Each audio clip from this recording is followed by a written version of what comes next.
So I've always wanted to do a rig rundown, but I never really did one because like who cares what my rig is? But in the past, I've had several slight changes to my rig, and I've sort of always regretted not having something to remember all those old gear that I used to have. So I'm actually in the process of updating some parts of my rig right now. So that's why we're here. So let's start off with this guitar right here. So I actually started playing guitar back in 1995, where I got my first ever acoustic guitar, and I would move on to get a couple more acoustic guitars over the years, but this here is my very first electric guitar that my parents got me back in 1996. It was bought in A Salonga, and then a year after that is when I got my first ever amplifier. It was a Marshall amp, and that didn't last long with me because it broke down. And now that I think of it, it could have been a tube amp, and I might have accidentally busted the tubes, which might explain why it broke down. I could be wrong, but anyways, I brought that amp back to the store where I got it from, and unfortunately it was the only Marshall amp that it had. So we had to replace it with a PV Express 112 amp. And I initially didn't like that PV amp because like I was young, I didn't know anything, so I thought like Marshall was the only like best amp. And I was wrong. That amp was sick, it was awesome, and I love that amp. That amp is now with my cousin. I gave that away to him. Right now, I've been using this Behringer 15-watt practice amp. So it's a really small amp, but I never even go past number 3 on the volume here because as tiny as it looks, this is actually pretty loud. So a year after I got my first amp, I got my very first effects pedal, which is this Zoom 505 right here. So let me adjust the camera so you can see it better. Yeah, so it's this one right here. This is the exact same pedal, and this actually still works. Then after that, around 2003, I got my next electric guitar, which was an Ibanez RGA42. So a couple of years prior to that, I remember seeing a similar guitar in Hit. I think it was Hit Parader magazine. It was Westmoreland, and it had a like 7-string version of that. And I sort of like, oh, that's a cool guitar. And then I found one in VJS I think it's VJS. It was along Mango Avenue in Cebu near CIC. So I found this guitar. I remember specifically it was 2003 because that was the time that I was switching between one college to another, and that was also the time when we started Guild to Flow. That was also the time that I discovered deferred payments for credit cards. So what happened was that my parents paid the guitar with their credit card, and I had to pay them each month until I paid off the guitar. So the next one that I got was this guitar. It was maybe 2007, 2008, or 2009. Like I totally forgot. But what happened was my mom was going to a business trip in Bangkok, Thailand, and it might have been like a birthday present for me or whatever, but like she was gonna bring me with her. So I was like, oh, this is perfect timing. I wanted to get a new guitar, and at that time, back in the Philippines or at least in Cebu, we didn't really have a lot of options in terms of guitars. So I was like, okay, this is the time that I can get I can pick a better guitar that I want. And I've already been eyeing this guitar because I saw Brian Lepke from Bleeding Through. He had this guitar, and I think he might have had a white version of this. And I think that's like what started me liking like white guitars maybe. But yeah, so I looked up online. I found a guitar shop in Bangkok, and I sent them an email and I asked like, oh, do you have this guitar with you and this model? And said like, yeah, we have it. And I told them like, yeah, I'm gonna be coming in a week or so, and I'm gonna get the guitar. So funny story, the store was actually, if I remember correctly, it was further in Bangkok, so we had to take a taxi cab. The cab driver dropped us off, and He said like, oh, just the store's over there. So I went inside the store, and I remember like seeing like, oh, these are all the same brands. It might have been a Gibson or something, but let's say it's a Gibson, and I'm like, these are all Gibson guitars. And I asked the guy, that it might have been a sales rep or whatever, and I asked him like, where are your Ibanez guitars? And he said like, oh, go to the next store. And so I went to the next store, and the same thing, like all the same brands. It might have been like a Fender or something. So like I asked them like, where are your Ibanez guitars? And the guy told me like, oh, next door. So I went out, and like at that point I sort of like understood like, oh, these are probably like official distributors of these brands, so that's why they only carry these brands. So which was kind of new to me, because like back in the Philippines, or at least in Cebu, we only had like a few music shops or guitar shops. At that time we had Ace Salonga, we had Perfect Pitch, and I think JB Music must have been around that time too. But these were all like stores that had different brands all under one roof, right? So this was new to me. Anyways, it was maybe like 2 or 3 stores after that I found the Ibanez store. So I went in and I told them like, hey, I was the guy that emailed you recently. Can I look at the guitar? So I was originally going to get the wood finish for this guitar, but I don't know what happened. I think my mom might have convinced me to get the black one. So I got the black one, which I have no regrets, because as you can see, the black one is actually really beautiful. So nice finish. It even has this like white or cream binding in it. So very beautiful. Anyways, if I had gotten the wood finish, I wouldn't have regretted that as well. That was a beautiful guitar too, but this one is as awesome.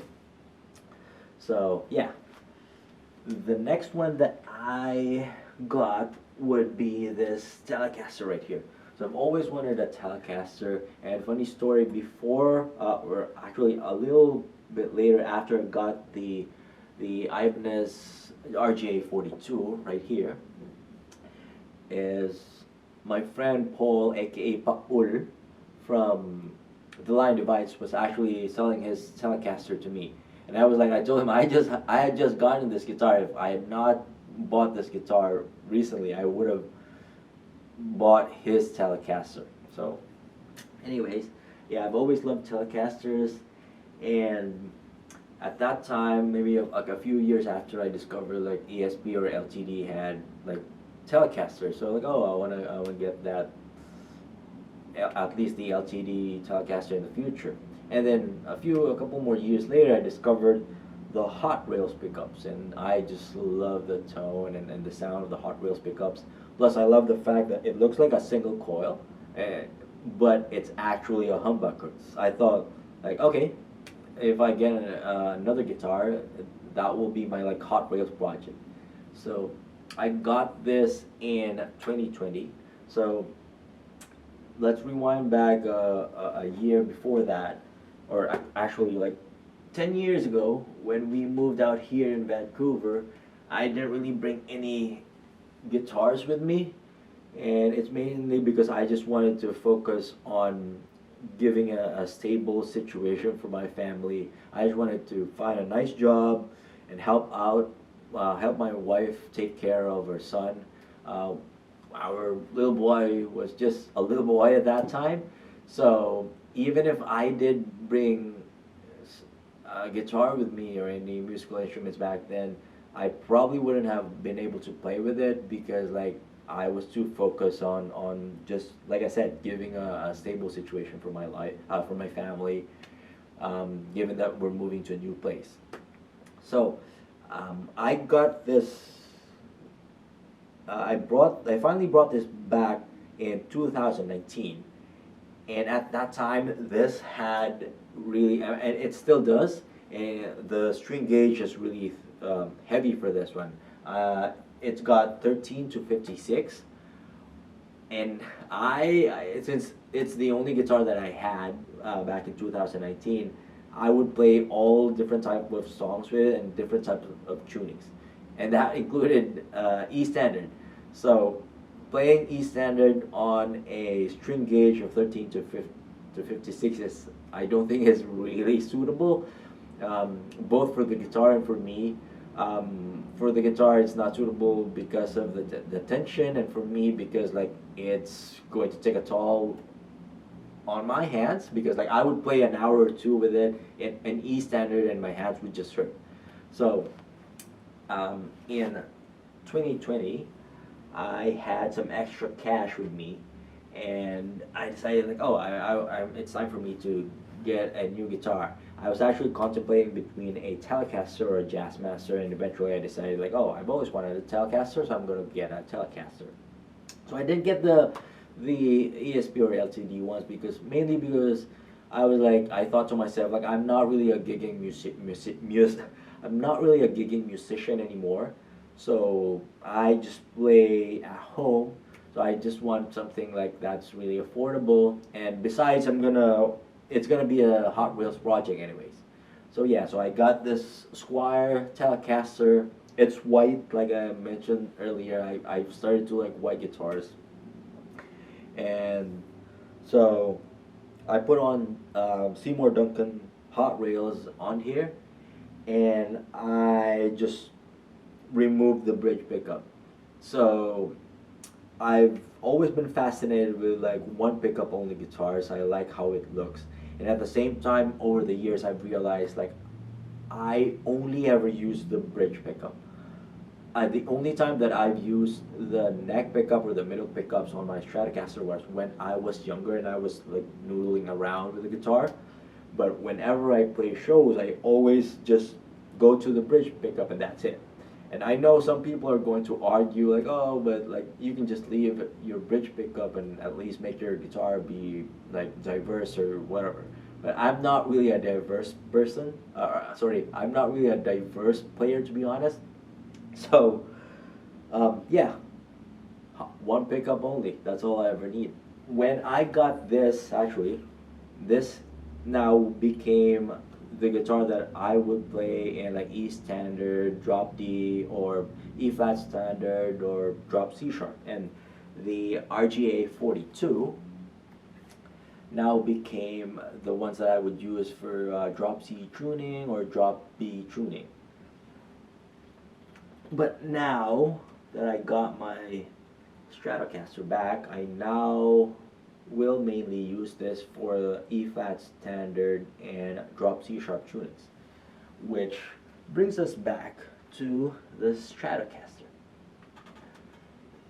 This is now going to be my main guitar for E standard and drop D tuning. So I'd actually like to circle back to this guitar right here because I want to talk about some stuff in here.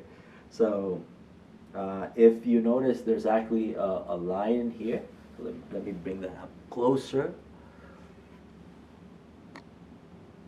You can see that there's a line in here. So back then, this was around like maybe 2002, or actually maybe 2000 or 2001. I was young and obviously I was stupid. I was like, we're playing metal. I want my guitar to look metal. These curves don't feel metal to me, so I wanted like have a sharp edge. So I drew a line, and then I just sawed it off. Funny story is that after I sawed it off, I looked at the back and I was super close to hitting one of the tuning pegs right here, and like maybe less than a centimeter away. Anyways, fortunately for me, I kept the severed part off. So a couple months ago I had it reattached. Shout out to Troy Cascale for doing an amazing work of reattaching this and then fixing the headstock. The other thing that I also want to talk about is, not sure if you've noticed, this one actually has fret locks in it, so which is very uncommon for Strat to have fret locks. What happened was around 2002, as my band was transitioning to playing more heavier stuff, we needed to have much lower tunings. I think we played drop C at that time. Obviously, we needed heavier gauge strings, so we moved up to 11 to 52. When I was putting the strings on, it would not fit the nut. So what I did was I called up my friend Chris, who's in Twinkle Doodoo, Ambassadors, Mea Culpa, Recycle Teenagers. He's in a lot of great bands. Anyways, I called up my friend Chris, and I asked him like, oh, the strings won't fit the nut. And he said like, oh, you just need to file that down, but like don't overdo it because you don't want to break the nut. So that's what I did. I filed it down, put the strings in, still didn't fit. I filed it down again, put the strings in, still didn't fit, so I just filed the heck out of it. And so now the strings fit, but then when I started tuning the guitar, the strings would just fall off. And so I called up Chris again, and this was around the time when people still had landlines, right? So I called him up again, and I'm like, the strings now fit, but it's falling off whenever I tune it. And he said like, oh, you overdid it. So I asked him like, can I just get it replaced? And he said like, you can't actually get that replaced because there are no parts available. And mind you, this was like around 2002, where like we didn't really have access to guitar parts right away, right? Obviously, that wouldn't be the case now. It's easy to get replacement parts today. Anyway, so he told me like, oh, the only option you have right now that's available to you is like just get fret locks. And I think he might have known that because a similar thing might have happened to him too. But anyway, so yeah, I told him like, okay, I'm gonna get fret locks. And I was also at that time I was also complaining about the feedback and the hum and the noise that I was getting because like I originally had all single coils in here. So he told me like, you should probably get a humbucker. So I bought a cheap humbucker, might have been also from VJS, the same store that I got my Ibanez RGA42 from. So I got humbuckers and I brought this guitar to Ed's guitar. And so Ed's did the work on the fret locks and the humbuckers. So now this had previously humbuckers and 2 single coils. So when I got this guitar a couple of months ago, I had already planned on replacing the pick guards and removing the rest of the pickups except for the bridge. So yeah, so now I've got that here. The actually not, the pick guards were previously black, so now I have this in mint green. It's probably not too clear on the video. It might look white or off-white, but this is actually mint green, which is way much nicer in personal. And then the similar thing, the same thing that I did with the Telecaster is that I just left the one bridge pickup and that's it.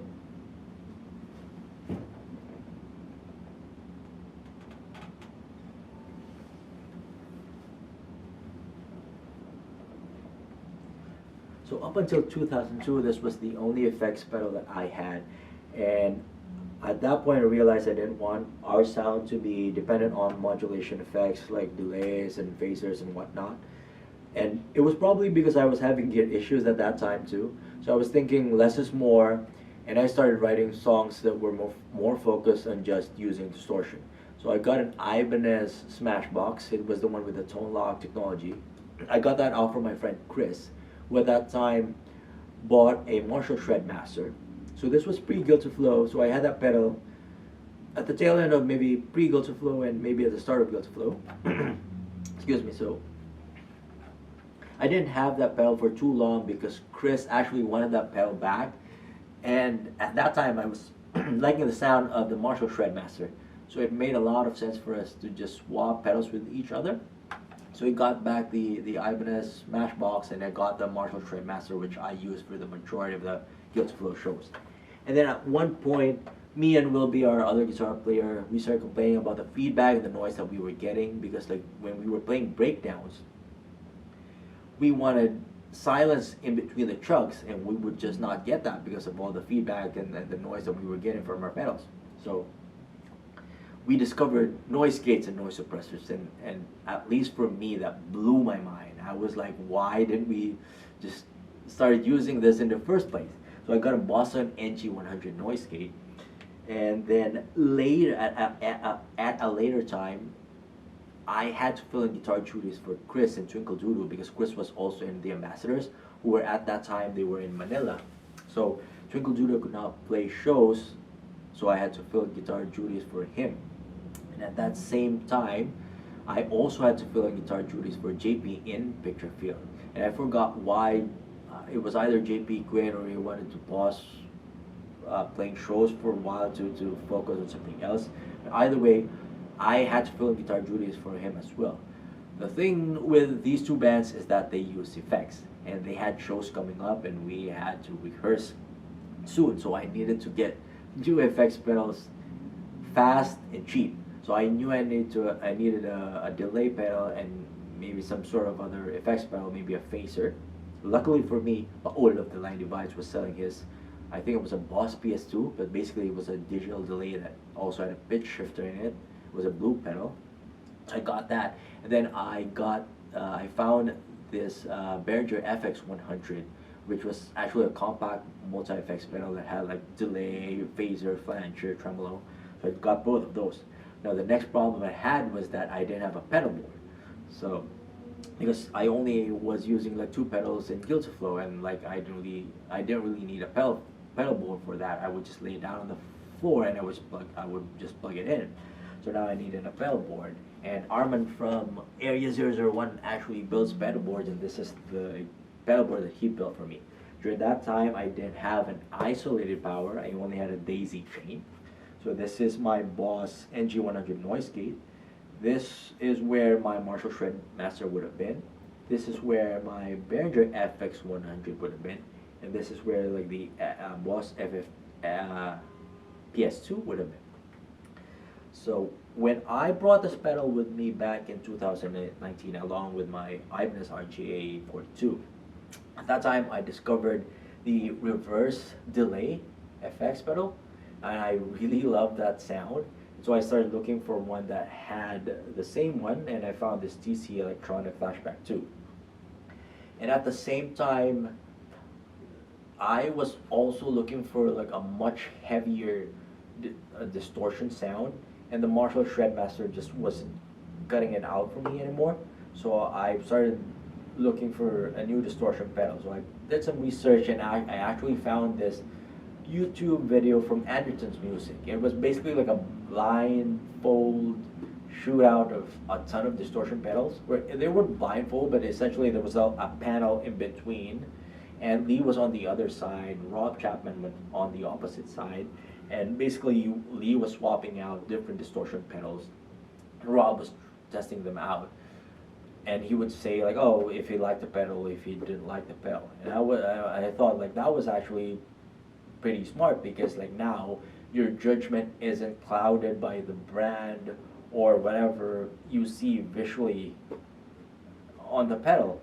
So I thought like, oh, I should probably do the same thing. So what I did was like, I just listened to the video.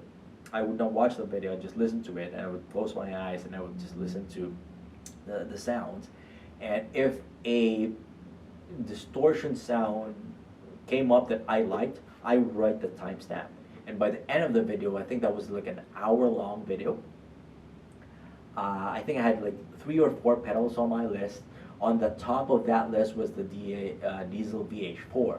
And so I looked it up, and it was like maybe $400 or $500 Canadian. I was like, that really didn't make sense for me, because again, I'm not a gigging musician. I just want to play at home. So the next on that list was this Boss Metalcore. And I forgot how I found this. It might have been on Craigslist, but it was like a pawn shop, and they had this. So I went to the pawn shop, I got this, and I also actually got a Boss TU2 tuner on there. So I know it's funny, I've never had a tuner pedal on my pedal board or on my rig before.